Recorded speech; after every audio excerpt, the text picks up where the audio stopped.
ഇന്നത്തെ നമ്മുടെ യാത്ര വെള്ളച്ചാട്ടങ്ങൾ കൊണ്ട് നിറഞ്ഞ ഒരു പ്രത്യേക സ്ഥലത്തേക്കാണ് കേട്ടോ.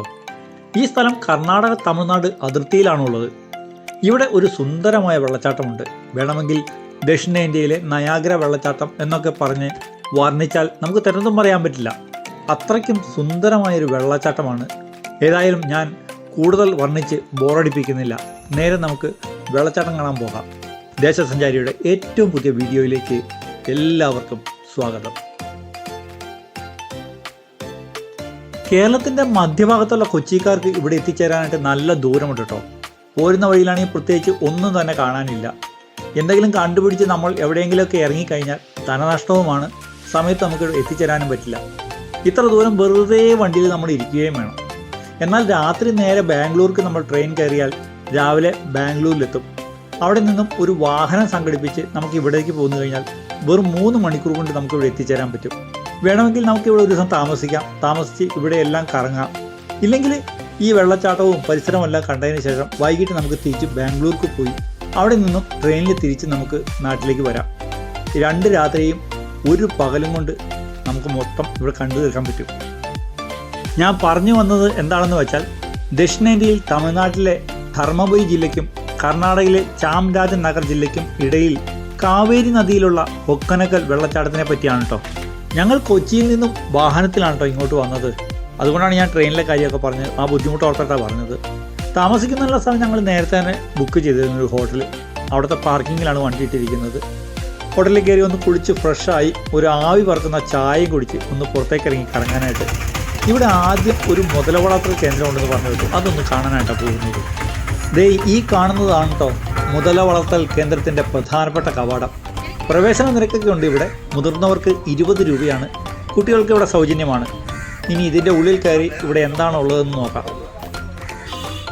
വളരെ ചെറിയൊരു സ്ഥലമാണ്. അത്യാവശ്യം വർത്തമാനം പറഞ്ഞിരിക്കാനും വിശ്രമിക്കാനും ഒക്കെ ആയിട്ട് പറ്റുന്ന രീതിയിൽ ഓരോ മരത്തിൻ്റെയും ചുറ്റിൽ വൃത്തത്തിൽ സിമെൻ്റ് ഇട്ട ഇരിപ്പിടങ്ങളൊക്കെ ഒരുക്കിയിട്ടുണ്ട്.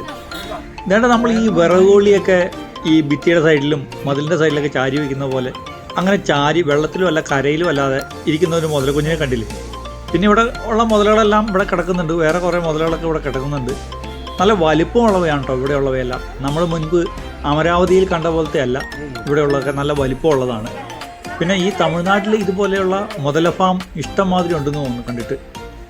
ഇവിടെയുള്ളവയെല്ലാം നല്ല മയക്കത്തിലാണ് കേട്ടോ.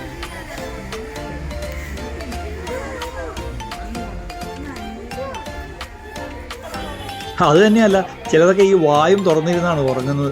ആരെങ്കിലും എന്തെങ്കിലുമൊക്കെ ഇട്ട് തന്നാൽ ഞാൻ തിന്നോളാം, ഒന്നും അറിയാത്ത രീതിയിൽ എന്ന് പറഞ്ഞ് നമ്മൾ ഈ പിള്ളേരെ കളിയാക്കാറില്ലേ, ഈ വായ് തുറന്നിരുന്നുണ്ടെങ്കിൽ ഈച്ച കയറി പോകുമെന്ന് പറഞ്ഞ മാതിരി. ആയിക്കോട്ടെ, ഒരു ഈച്ചയ്ക്ക് ഇങ്ങനെ പറന്നു നടക്കുന്നത് തുമ്പിയാണെന്ന് തോന്നുന്നു. ഇത് വളരെ ചെറിയ ഒരു മുതല വളർത്തൽ കേന്ദ്രമാണ് കേട്ടോ, അത്ര വലുതൊന്നുമല്ല. ഇവിടുത്തെ കാഴ്ചകൾ ഞങ്ങൾ കണ്ടു കഴിഞ്ഞു. ഇനി ഇവിടുത്തെ തെരുവുകളിലേക്കാണ്. ഇവിടുത്തെ തെരുവുകളിലൊക്കെ മീൻ വറുത്ത് കൊടുക്കുമെന്ന് കേട്ടിട്ടുണ്ട്. ഹൊക്കനക്കലിൻ്റെ തെരുവിലെ കാഴ്ചകളിലേക്ക് ഇനി. ഈ തെരുവിൻ്റെ ഇരുവശങ്ങളിലും സ്ത്രീകൾ മീൻ വിൽക്കുന്നുണ്ട്. മിക്കതും മസാല പെട്ടിയാണ് വെച്ചിരിക്കുന്നത്. വലുതും ചെറുതുമുണ്ട്. അത് നമ്മൾ ചൂണ്ടിക്കാണിക്കുന്ന മീൻ അവരപ്പോൾ തന്നെ നമുക്ക് വറുത്ത് തരും. ഇത് ഉപയോഗിക്കുന്ന എണ്ണ ഏതാണെന്നോ എത്ര നാൾ ഉപയോഗിച്ചതാണെന്നോ യാതൊരു അറിവുമില്ല കേട്ടോ. കഴിക്കുന്നതൊക്കെ അവരവരുടെ സ്വയം റിസ്കിലായിരിക്കും. എന്നാലും ഞങ്ങളും ഒരു പ്ലേറ്റ് വാങ്ങി രുചി നോക്കാനായിട്ട്. ശരിക്ക് വലുതൊന്നും ഫ്രൈ ആയിട്ടില്ല. ചെറിയ മീനാണെങ്കിൽ കുഴപ്പമില്ല, അതിൻ്റെ കൂടെ മുക്കി തിന്നാൻ മസാലയൊക്കെ കിട്ടും.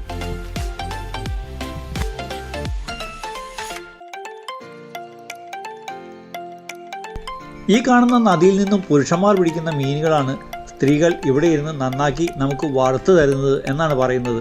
പക്ഷേ എങ്കിലും വേറെ ചിലർ പറയുന്നത്, ഇവിടുത്തുകാർ തന്നെ പറയുന്നതാണ്, ഇത് കർണാടകയിൽ നിന്നും മീൻ ഇവിടെ കൊണ്ടുവന്ന് വിൽക്കുന്നുണ്ട്, ഇവിടുത്തെ മീൻ മാത്രമല്ല ഉള്ളത് എന്ന് പറയുന്നുണ്ട്. എന്തായാലും ഈ വറുത്ത മീനുകളൊക്കെ തൂക്കി കൊടുക്കുന്നുണ്ട്, അല്ലാതെയും കൊടുക്കുന്നുണ്ട്. ധാരാളം ആളുകൾ ഇത് കഴിക്കാനായിട്ടും വരുന്നുണ്ട്.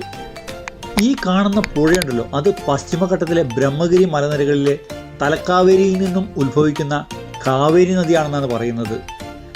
ശരിക്കും തമിഴ്നാടും കർണാടകയും തമ്മിൽ വെള്ളത്തിനായി തർക്കം നിലനിൽക്കുന്ന ആ കാവേരി നദിയുണ്ടല്ലോ, അത് രൂപം കൊള്ളുന്നത് കർണാടകയിലെ തലക്കാവേരിയിൽ നിന്നുമാണെന്നാണ് വിശ്വാസം. ഈ നദിയുടെ യാത്രയിൽ നിരവധി പോഷക നദികൾ ചേർന്നാണ് ഇത്രയും വലിപ്പം രൂപം കൊണ്ടിരിക്കുന്നത്.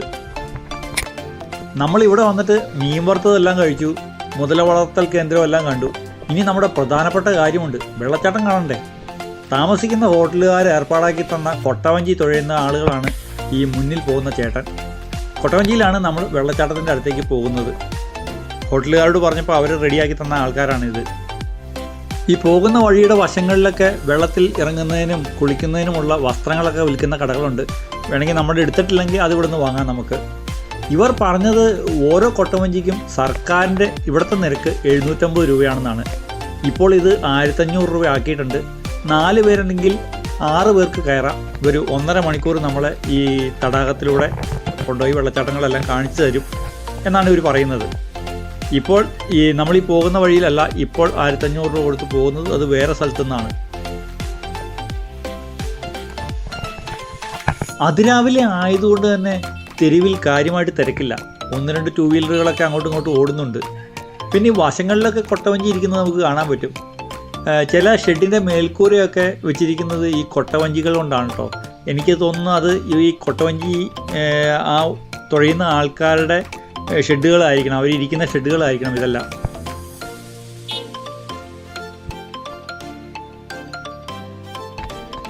പോകുന്ന വഴിയിൽ ചെറിയ ഒരു മീൻ ചന്തയൊക്കെ ഉണ്ട് കേട്ടോ.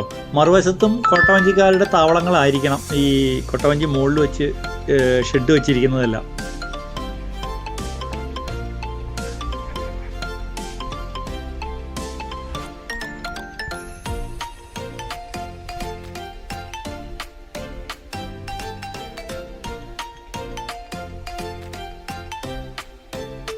ഇവിടെ നിന്നാണ് നമ്മൾ ടിക്കറ്റ് എടുക്കേണ്ടത്. പ്രത്യേകം ടിക്കറ്റ് കൗണ്ടർ ഒന്നുമില്ല, അങ്ങനെ ടിക്കറ്റ് കൗണ്ടർ എന്ന് എഴുതി വെച്ചിട്ടുമില്ല. താഴെ നിരക്ക് കാണിക്കുന്ന ഒരു ബോർഡ് വെച്ചിട്ടുണ്ട്. ഇവിടെ നമ്മൾ ആളുകളുടെ എണ്ണം കണക്കാക്കി അത് പറഞ്ഞ് ടിക്കറ്റ് എടുക്കുകയും ഒപ്പം ഈ സുരക്ഷാ ജാക്കറ്റുകൾ തൂക്കിയിട്ടിരിക്കുന്നുണ്ടല്ലേ, അത് ഇവർ നമുക്ക് എടുത്തു തരും. അത് ധരിച്ചുകൊണ്ട് വേണം നമുക്ക് വഞ്ചിയിൽ കയറാനായിട്ട്. ഒരു കൊട്ടവഞ്ചിക്കാണ് 750 രൂപ. ഞങ്ങൾ 2 കൊട്ടവഞ്ചിയാണ് എടുത്തത്. ടിക്കറ്റൊക്കെ എടുത്ത് ജാക്കറ്റെല്ലാം ധരിച്ച് പുഴയോരത്ത് അങ്ങനെ കൊട്ടവഞ്ചിക്കായി കാത്തു നിൽക്കുകയാണ്. നമ്മുടെ ചേട്ടന്മാർ കൊട്ടവഞ്ചി എടുക്കാൻ പോയേക്കാണ്. അപ്പോഴാണ് എനിക്ക് സിൽക്ക് സ്മിതയുടെ ആ ഗാനം എനിക്ക് ഓർമ്മ വന്നത്. പുഴയോരത്ത് കൊട്ടവഞ്ചിയെത്തില്ല, പുഴയോരത്ത് കൊട്ടവഞ്ചിയെത്തില്ല. ആ പാട്ട് പാടാനൊക്കെ ഞാൻ വളരെ മോശമാട്ടോ, ചുമ്മാ ഓർത്തപ്പം അങ്ങ് പാടിയേ ഉള്ളൂ. സിൽക്ക് സ്മൃതിയുടെ ആ ഗാനം അങ്ങനെ ഓർത്ത് രസിച്ച് നിന്നപ്പോഴേക്കും നമ്മുടെ ചേട്ടന്മാർ കൊട്ടവഞ്ചിയും തോളിൽ ചുമന്നെത്തിട്ടോ. ഞങ്ങളെടുത്ത ഒരു കൊട്ടവഞ്ചിയുടെ തുഴക്കാരൻ ഇതാണ്. മറ്റേ പുള്ളി വന്നിട്ടില്ല കൊട്ടവഞ്ചിയുമായിട്ട്. ഇതിന് കാര്യമായിട്ടുള്ള ഭാരമില്ല എന്ന് തോന്നുന്നു ഈ എടുത്ത് തോളത്ത് വയ്ക്കണം കണ്ടിട്ട്. എന്തൊക്കെയാലും കയറി കഴിഞ്ഞിട്ട് ഇതിനെപ്പറ്റി കൂടുതൽ കാര്യങ്ങൾ ചോദിച്ച് നമുക്ക് മനസ്സിലാക്കാം പുള്ളിയോട്. കണ്ടില്ലേ, അത് വളരെ കൂളായിട്ടാണ് പുള്ളി ആ വെള്ളത്തിലേക്ക് എടുത്തിരുന്നത്. അപ്പോൾ അത്ര ഭാരമൊന്നും ഉണ്ടാകാൻ വഴിയില്ല. ഏകദേശം 7 അടിയോളം വ്യാസം കണക്കാക്കുന്നുണ്ട് ഈ വഞ്ചിക്ക്. വെള്ളത്തിൽ ഇടുന്നതിന് മുന്നേ എടുത്തു പൊക്കാൻ വളരെ എളുപ്പമാണെന്നാണ് ഇവർ പറയുന്നത്. വെള്ളത്തിലിട്ടാൽ പിന്നെ ഇതിന് 50 കിലോയ്ക്ക് മുകളിൽ ഭാരം വരും. മുളയും ഈറ്റയും കൊണ്ടാണ് നിർമ്മിച്ചിരിക്കുന്നത് ഈ വഞ്ചികളെല്ലാം തന്നെ. സാധാരണ കൊട്ടകൾ നെയ്തെടുക്കുന്നത് പോലെ തന്നെയാണ് ഇതിൻ്റെ നിർമ്മാണ രീതി. പ്ലാസ്റ്റിക് ഷീറ്റുകളും ടയറിൻ്റെ ഷീറ്റുകളും കൂടാതെ ടാർ എന്നിവ ഉപയോഗിച്ചാണ് വെള്ളം കയറാതെ അടിഭാഗം മൂടുകയും അടയ്ക്കുകയും ഒക്കെ ചെയ്തിട്ടുള്ളത്. ഒരാൾ മാത്രമാണ് തുഴയുന്നത്, ഒറ്റ പങ്കായി മാത്രമേ ഉള്ളൂ താനും.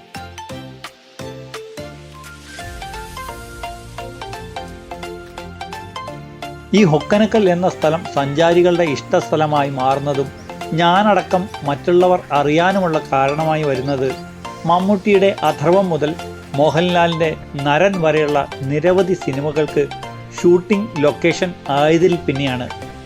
ഈ തടാകത്തിൻ്റെ 2 കരകളിലുമായിട്ടാണ് ഇതിൻ്റെ ഷൂട്ടിംഗ് നടന്നത്.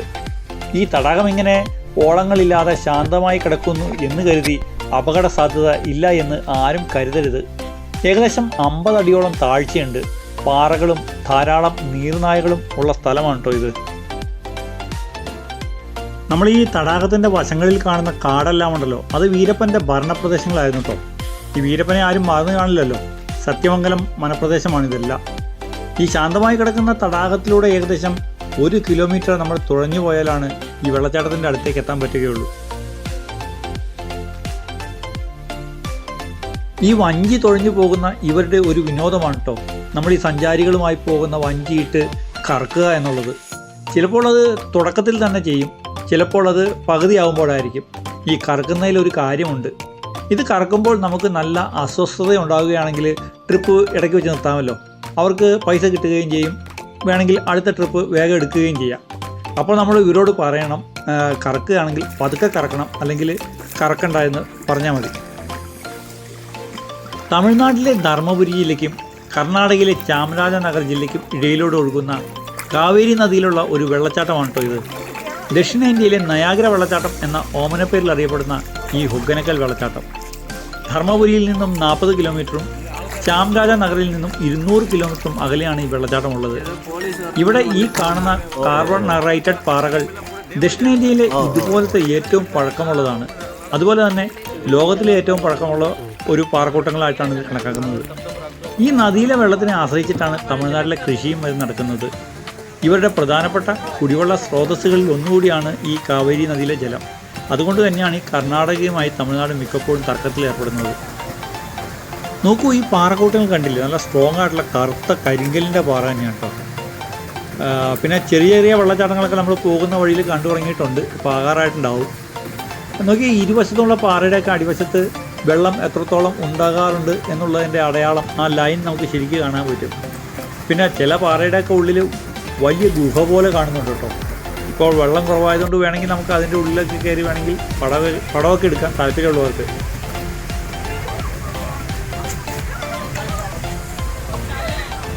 ഈ വഴി വരുമ്പോൾ നമ്മൾ ആദ്യം കാണുന്ന വെള്ളച്ചാട്ടങ്ങളിലൊന്നാണ് ഇത്.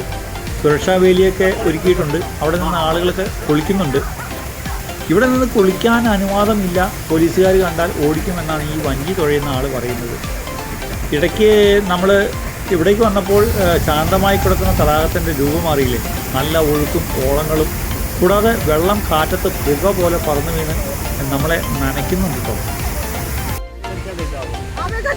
വെള്ളത്തിൽ നനയാൻ താല്പര്യമുണ്ടെന്നുണ്ടെങ്കിൽ ഇവർ വെള്ളച്ചാട്ടത്തിനും പാറയ്ക്കും ഇടയിലൂടെ വഞ്ചി തുഴഞ്ഞ് നമ്മളെ കൊണ്ടുപോകും. നമ്മൾ പോകുന്ന സമയത്ത് നമ്മളോട് ചോദിക്കും ഈ വെള്ളച്ചാട്ടത്തിൻ്റെ ഉള്ളിൽ കൂടെ പോകണോ എന്നുള്ളത്. അപ്പോൾ വേണമെങ്കിൽ വേണമെന്ന് പറയാം, ഇല്ലെങ്കിൽ വേണ്ടാന്ന് പറയാം. നമ്മൾ ഈ വഞ്ചി ബുക്ക് ചെയ്യുമ്പോൾ തന്നെ ഇവർ പറയും ഗവൺമെൻറ് നിരക്ക് കൂടാതെ ഒരു 3500-4000 രൂപയൊക്കെ തന്നു കഴിഞ്ഞാൽ നിങ്ങളെ ഞങ്ങൾ എല്ലാം കാണിച്ചു തരാം, എല്ലാ വെള്ളച്ചാട്ടത്തിൻ്റെ അടിയിൽ കൂടെ കൊണ്ടുപോകാം, യാത്രയൊക്കെ അടിപൊളിയാക്കി തരാമെന്നൊക്കെ. പിന്നെ പതുക്കെ പേശി ഒരു 2500-ലൊക്കെ കൊണ്ടുവന്ന് എത്തിക്കണം. അത് നിങ്ങളുടെ കഴിവുപോലെയൊക്കെ ആയിരിക്കും. ഇനി ഈ പൈസ കൊടുത്തില്ലെങ്കിൽ ഇവർ എവിടെ വരെ കൊണ്ടുപോകും എന്ന് എനിക്കറിയില്ല കേട്ടോ. ഞങ്ങൾ 2500 രൂപ കൊടുത്താണ് ഈ വഞ്ചി ബുക്ക് ചെയ്തത്, ഗവൺമെൻറ് നിരക്ക് കൂടാതെ. നമ്മളിപ്പോൾ ആ ഇടതുവശത്ത് കാണുന്ന ആ പ്രദേശമെല്ലാം കർണാടക സംസ്ഥാനത്തിൻ്റെ ഭാഗമാണ് കേട്ടോ. ഇപ്പുറത്ത് തമിഴ്നാടാണ്, അതിൻ്റെ ഇടയിലാണ് ഈ നദി പോകുന്നത്. രാവിലെ ആളുകൾ കൊട്ടവഞ്ചിയുമായിട്ട് മീൻ പിടിക്കാൻ ഇറങ്ങിയിട്ടുണ്ട്. കർണാടകയുടെ ഭാഗത്തു നിന്നും ഇതുപോലെ തന്നെ ഈ കൊട്ടവഞ്ചി തുഴഞ്ഞ് ഈ വെള്ളച്ചാട്ടം കാണാൻ വരുന്നവരുണ്ട് കേട്ടോ. ഹൊഗനക്കൽ തമിഴ്നാട്ടിലാണെങ്കിലും ഈ പേര് കർണാടകയിൽ നിന്നും വന്നതാണ് കേട്ടോ, കന്നഡയിൽ നിന്നും വന്നതാണ്. ഇതിൻ്റെ തമിഴിൽ വരുന്ന പേര് ഉഗുനീർക്കൽ എന്നാണ്. ഹൊഗനക്കൽ എന്ന് പേര് വരാനുള്ള കാരണമായിട്ട് പറയുന്നത് 1652 മുതൽ 1768 വരെ കർണാടകയിലെ മൈസൂർ രാജാവിൻ്റെ ഭരണത്തിൻ കീഴിലായിരുന്നു ഈ സ്ഥലമെല്ലാം. അക്കാലത്ത് നികുതി പിരിക്കാനും മറ്റുമായി നിരവധി കന്നഡക്കാർ ഇവിടെ സ്ഥിരമായി താമസിച്ചിരുന്നു. അതുകൊണ്ട് തന്നെ ഇവിടുത്തെ പല പേരുകളും കന്നഡയിലുള്ളതാണ്. അങ്ങനെയാണ് ഈ ഉഗുനീർക്കൽ ഹൊഗനക്കലായി മാറിയത്. തമിഴ്നാട്ടുകാർക്ക് ഇതിനെ മാരിക്കോട്ടയം എന്നും വിളിക്കാറുണ്ട്. ഒരു കാലത്ത് വെള്ളച്ചാട്ടത്തിന് ചുറ്റുമുള്ള പ്രദേശത്തെ മുഴുവൻ തലൈനീർ നാട് എന്ന പേരിലായിരുന്നു അറിയപ്പെട്ടിരുന്നത്. ചെറുതും വലുതുമായിട്ടുള്ള വെള്ളച്ചാട്ടങ്ങളൊക്കെ കണ്ടു തുടങ്ങി. മൺസൂൺ കഴിഞ്ഞ് ഈ നദി നിറഞ്ഞൊഴുകുന്ന സമയത്താണ് ഇവിടം സന്ദർശിക്കാനായിട്ട് ഏറ്റവും നല്ല സമയം. ആ സമയത്ത് നല്ല തിരക്കൊക്കെ ഉണ്ടാവും. പക്ഷേ നിങ്ങൾക്ക് തിരക്ക് ഒഴിവാക്കി വരണമെങ്കിൽ സീസണും പൊതു അവധിയും എല്ലാം ഒഴിവാക്കി വന്നാൽ മതി കേട്ടോ. അപ്പോൾ നമുക്കിവിടെ താമസിക്കാനുള്ള സ്ഥലമെല്ലാം കിട്ടും. ഇവർ വെള്ളച്ചാട്ടത്തിൻ്റെ അടുത്തുകൂടെയൊക്കെ കൊണ്ടുപോകുന്നുണ്ട്. ഇവരെന്താ പറഞ്ഞതെന്ന് വെച്ചിട്ടുണ്ടെങ്കിൽ വഞ്ചി കയറിയപ്പോൾ നിങ്ങളെല്ലാം കണ്ടു കഴിഞ്ഞ് തൃപ്തിയായിട്ട് ഞങ്ങൾക്ക് പൈസ തന്നാൽ മതി എന്നാണ്. അതുകൊണ്ട് പിന്നെ കുഴപ്പമില്ല. പിന്നെ വലിയ വെള്ളച്ചാട്ടങ്ങളുടെ അടുത്തല്ലാതെ മറ്റ് സ്ഥലങ്ങളിലൊക്കെ വെള്ളത്തിൻ്റെ ഒഴുക്കിന് തീരെ ശക്തി കുറവാണ്. അതിനാൽ കൊട്ടവഞ്ചി തടാകത്തിൽ ഉപയോഗിക്കുന്നതിന് വലിയ കുഴപ്പമില്ല. പിന്നെ ഈ മൺസൂൺ സമയത്ത് ബോട്ടിങ് അല്ലെങ്കിൽ കൊട്ടവഞ്ചി ഉണ്ടായിരിക്കുന്നതല്ല കേട്ടോ. ഒക്ടോബർ മുതൽ ഒരു മാർച്ച് പകുതി വരെ നല്ല സമയമാണ്. അത് കഴിഞ്ഞാൽ പിന്നെ വെള്ളം കുറയും. അപ്പോൾ ഈ വെള്ളച്ചാട്ടങ്ങളൊക്കെ കുറവായിരിക്കും. ഈ പുഴ ഇങ്ങനെ ഒഴുകിപ്പോകുന്ന സമയത്ത് ചില സ്ഥലങ്ങളിലൊക്കെ മണൽത്തിട്ടകളും മണൽ കൂനകളും ദ്വീപുകളും ഒക്കെ സൃഷ്ടിച്ചിട്ടാണ് ഒഴുകുന്നത്. അവസാനം ഈ പുഴ മേട്ടൂർ അണക്കെട്ടിലാണ് കേട്ടോ ചെന്ന് ചേരുന്നത്. അതാണെങ്കിൽ ജലസേചനത്തിനും വൈദ്യുതി ആവശ്യത്തിനുമൊക്കെ ആയിട്ട് 1934 സ്ഥാപിച്ചതാണ്.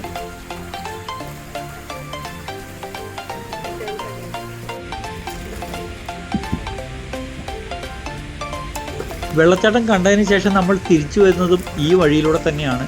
അപ്പോൾ തിരിച്ചു വരുമ്പോൾ ഇതിലൂടെ നമ്മൾ ഈ കാണുന്ന ആ സ്റ്റെപ്പ് ഉണ്ടല്ലോ, അതിലൊരു ഗോവണി കാണുന്നുള്ളൂ, അതിലെ മുകളിലേക്ക് കയറിയിട്ട് വെള്ളച്ചാട്ടത്തിൻ്റെ മുകളിൽ നിന്നുള്ള ദൃശ്യം നമുക്ക് കാണിച്ചു തരാമെന്നാണ് ഇവർ പറയുന്നത്. നല്ല ക്ലിയർ വെള്ളം കേട്ടോ, വലിയ കാര്യമായിട്ട് അഴുക്കൊന്നുമില്ല വെള്ളത്തിൽ. അതുപോലെ ഈ ഡിസംബർ മാസത്തിലൊക്കെ ഇത്രയും വെള്ളവും വെള്ളച്ചാട്ടങ്ങളൊക്കെ ഉണ്ടെങ്കിൽ മൺസൂൺ സമയത്ത് എന്തുമാത്രം വെള്ളം കാണുന്നത്. അതുപോലെ വെള്ളച്ചാട്ടങ്ങളൊക്കെ ധാരാളം കാണേണ്ടതാണ്. അതുപോലെ ഈ പാറയ്ക്ക് മുകളിലൂടെ മുഴുവനും വെള്ളച്ചാട്ടങ്ങളൊക്കെ ആയിരിക്കും ആ സമയത്ത്. പക്ഷെ ഈ മൺസൂൺ മാസത്തിൽ നമുക്കിവിടെ ബോട്ട് സവാരിയൊന്നും പറ്റില്ലായിരിക്കും, അത് അനുവദിക്കില്ല. തടാകത്തിൻ്റെ നടുക്കൊക്കെ പാറക്കൂട്ടങ്ങൾ ധാരാളമുണ്ട്. അതിൻ്റെ വശത്തൂടെയൊക്കെയാണ് നമ്മളിങ്ങനെ പോകുന്നത്.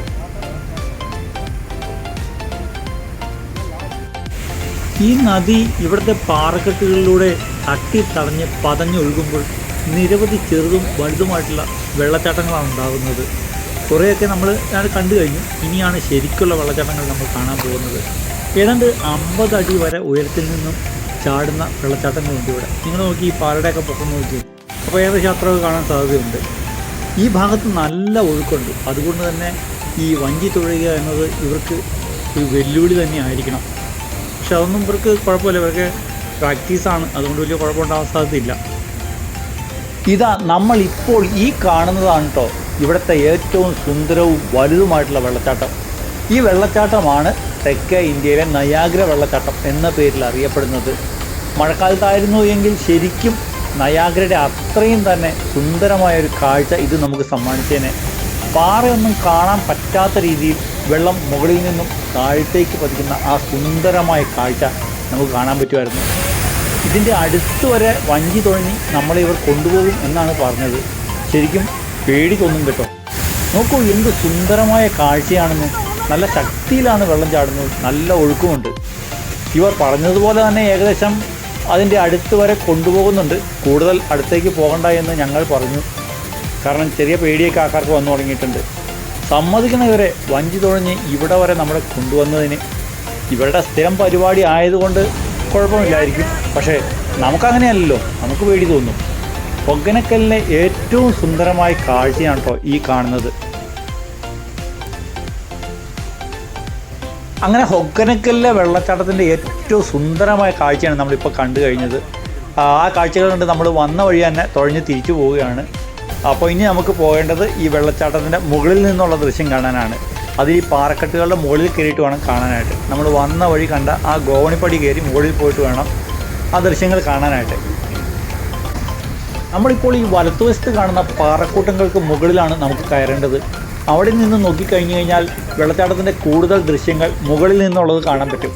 കുറച്ചു നേരം അവിടെ വിശ്രമിക്കുകയും ചെയ്യാം. എന്നിട്ട് നമുക്ക് യാത്ര തുടരാമെന്നാണ് ഇവർ പറയുന്നത്. ഈ കാണുന്ന 2 പാറക്കൂട്ടങ്ങളുടെ ഇടയിലൂടെ പോയി കഴിഞ്ഞാൽ അവിടെ ഒരു ചവിട്ടുപടിയുണ്ട്. അതിലാണ് മുകളിലേക്ക് കയറുന്നത്. ഇതാണ് കേട്ടോ ആ ചവിട്ടുപടി. നമ്മൾ കയറി വന്നിട്ടുള്ള ദൃശ്യങ്ങളാണ് ഈ കാണുന്നത്. നമ്മൾ ഈ പടവുകൾ കയറി മുകളിലേക്ക് ചെല്ലുമ്പോൾ പാറക്കൂട്ടങ്ങളാണ് മൊത്തമായിട്ട്. അതൊരു സമതലമായിട്ട് കിടക്കുകയാണ്. ഈ സമതലം നദിയിൽ നിന്നും വളരെ ഉയർന്നു നിൽക്കുന്ന ഒരു പ്രദേശമാണ്. കയറി വരുമ്പോൾ തന്നെ 2 പാറകൾക്കിടയിലൂടെ കുതിച്ചു ചാടുന്ന ഒരു വെള്ളച്ചാട്ടമുണ്ട്. അതിൻ്റെ വശങ്ങളിൽ മൊത്തം സമതലങ്ങളാണ്. ഈ സമതലങ്ങളിൽ വെള്ളപ്പാച്ചിലിനെ അതിജീവിച്ച് നിൽക്കുന്ന ധാരാളം മരങ്ങളുണ്ട് കേട്ടോ.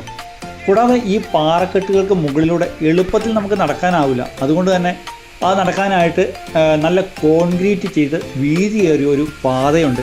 പക്ഷെ അതൊക്കെ ഈ മലവെള്ളപ്പാച്ചിലിനെ അതിജീവിച്ചാണ് നിൽക്കുന്നതെന്ന് ഓർക്കണം. ഇനി ഈ നടപ്പാതയിലൂടെ നമ്മൾ നേരെ നടന്നാലോ? നേരെ നടന്നു കഴിഞ്ഞാൽ വലിയൊരു ഏരിയയാണ്. ഈ ഏരിയയിൽ മൊത്തം മരങ്ങളാണ് നിൽക്കുന്നത്. ഈ മരത്തിൻ്റെ വേരുകൾക്കൊക്കെ ഇടയിലൂടെ ചെറിയ ചെറിയ അരുവികൾ ഒഴുകുന്നുണ്ട്. അവിടെ നമ്മൾ ചെന്ന് കഴിഞ്ഞിട്ട് നമ്മളൊരു വനത്തിൻ്റെ ഉള്ളിൽ ചെന്ന ഒരു പ്രതീതിയാണ് നമുക്കുണ്ടാകുന്നത്. നല്ല തണലാണ്. അതിൻ്റെയൊക്കെ ഓരങ്ങളിൽ ചേർന്നിട്ടാണ് ഈ ഓയിൽ മസാജും കാര്യങ്ങളെല്ലാം ഇവിടെ ചെയ്യുന്നത്. ഫോട്ടോ എടുക്കാനും വിശ്രമിക്കാനുമുള്ള സൗകര്യം ധാരാളമുണ്ട് ഇവിടെ. വേണമെങ്കിൽ കിടന്ന് ഉറങ്ങാം അവിടെ. ഈ നടപ്പാതയ്ക്ക് ഓരം ചേർന്നിട്ട് കച്ചവടക്കാരൊക്കെ ഉണ്ട് കേട്ടോ. അതിൽ കരിമ്പിൻ ജ്യൂസ് കിട്ടുന്ന സ്ഥലമുണ്ട്. നല്ല അടിപൊളി കരിമ്പിൻ ജ്യൂസായിരുന്നു. അത് ഇഞ്ചി ഈ നാരങ്ങയൊക്കെ ചേർത്തിട്ട് പിഴിഞ്ഞ് ഉണ്ടാക്കുന്ന ഒരു ജ്യൂസാണ്. സാധാരണ തമിഴ് ട്രഡീഷണൽ ആയിട്ടുള്ള ഒരു ജ്യൂസ്. ഇന്ന് ചേട്ടൻ്റെ ആദ്യത്തെ കച്ചവടമായിരുന്നു. ഞങ്ങളത് അടിപൊളിയാക്കി കൊടുത്തു. കരിമ്പിൻ ജ്യൂസെല്ലാം കഴിച്ച് ഒന്ന് വിശ്രമിച്ചിട്ട് മുന്നോട്ട് നടന്നു ചെന്നപ്പോൾ നമ്മുടെ വഞ്ചി തുഴയുന്ന ചേട്ടന്മാർ അവിടെ നിൽക്കുന്നു. അവരുടെ അനുവാദം വാങ്ങിയിട്ട് ഞാൻ ഇവരെടുത്ത് തോളത്ത് വയ്ക്കുന്ന പോലെ ഞാൻ ഇതൊന്ന് തോളത്ത് വെച്ച് നോക്കി. അന്യായ ഭാരമാണ് കേട്ടോ, ഒരു രക്ഷയില്ല. ആ ഒരു ഉരുളൻ മുളക്കഷ്ണം ഉണ്ടല്ലോ, അത് നമ്മുടെ തോളത്ത് വരുന്ന രീതിയിലാണ് വെക്കേണ്ടത്. അധിക നേരം വയ്ക്കാൻ പറ്റില്ല. വെള്ളത്തിലിട്ടാൽ ഭാരം കൂടുമെന്നാണ് ഇവർ പറഞ്ഞത്. ഇനി അങ്ങനെ അല്ല എന്ന് നമുക്ക് അറിയണമെന്നുണ്ടെങ്കിൽ, അല്ലെങ്കിൽ ആണെന്ന് അറിയണമെന്നുണ്ടെങ്കിൽ ഇത് നേരത്തെ വെള്ളത്തിലിടുന്നതിന് മുമ്പ് എടുത്ത് വെച്ച് നോക്കണം. ഞാനത് വെച്ചില്ല. അതുകൊണ്ട് ഇവർ പറയുന്ന രീതിയിൽ വിശ്വസിക്കാനേ നിർവാഹമുള്ളൂ. ഈ വെള്ളം ഒഴുകി പോകുന്ന ആ നേരെ കാണുന്ന വഴിയുണ്ടല്ലോ, അതിലൂടെ വഞ്ചി തുഴഞ്ഞു വന്നിട്ടാണ് നമ്മൾ ഈ പാറപ്പുറത്ത് കയറിയത്. വെള്ളച്ചാട്ടങ്ങളുടെ പാറയ്ക്ക് മുകളിൽ നിന്നുമുള്ള കാഴ്ചകൾ ഞങ്ങൾ കണ്ടു കഴിഞ്ഞിട്ടോ ഇനി മടങ്ങിപ്പോകാനുള്ള സമയമായി. തിരിച്ചു പോകാമെന്ന് വഞ്ചിക്കാർ പറഞ്ഞു. വന്ന വഴിയെ തന്നെ പോകണമെന്നാണ് ഇവർ പറഞ്ഞത്. ഞങ്ങൾ ചോദിച്ചു എളുപ്പവഴിയൊന്നും ഇല്ലേന്ന്. എന്തിനാണ് വെറുതെ ഇവരെ കൊണ്ട് ഇത്ര ദൂരം നമ്മൾ തുഴഞ്ഞ് കൊണ്ടുപോകുന്നത്? കാര്യം നമ്മൾ പൈസ കൊടുക്കുന്നതാണ്. പറഞ്ഞു കഴിഞ്ഞാൽ ഇവർ അതിൽ തന്നെ കൊണ്ടുപോകും. പക്ഷെ നമുക്ക് സമയം നഷ്ടമാണ്. അതിൻ്റെ ആവശ്യമില്ലല്ലോ. എളുപ്പവഴി ഉണ്ടെങ്കിൽ നമുക്ക് അതിലെ പോകാമല്ലോ. അങ്ങനെ എന്ത് വേണമെന്ന് ഞങ്ങളിങ്ങനെ ആലോചിച്ച് നിൽക്കുകയാണ്. ആ സമയത്ത് ഈ വഞ്ചിക്കാർ വന്നിട്ട് പറഞ്ഞു, ഇതിലെ കുറച്ച് അങ്ങോട്ട് മുന്നോട്ട് നടന്നു കഴിഞ്ഞാൽ ഒരു കടവുണ്ട്. അവിടെ നിന്നും വെള്ളത്തിലൂടെ കുറച്ച് നടന്നു കഴിഞ്ഞാൽ അപ്പുറത്തെത്താന്ന്. ഒരു 15 മിനിറ്റ് മതി എന്നാണ് പറഞ്ഞത്. മുട്ടിന് വെള്ളമുള്ളൂ എന്നാണ് പറഞ്ഞു. അപ്പോൾ അതുകൊണ്ട് അവർക്ക് കുറച്ച് ബുദ്ധിമുട്ടായി ഞങ്ങൾ പറയാനായിട്ട്. ഞങ്ങൾ പറഞ്ഞു കുഴപ്പമില്ല, ഞങ്ങൾക്ക് മുട്ടിന് വെള്ളമുള്ളൂ, ഞാൻ നടന്നു പോക്കോളാമെന്ന് പറഞ്ഞു. അവിടെ വരാമെന്ന് ഇവർ വഴി കാണിച്ചു തരാമെന്നും പറഞ്ഞു.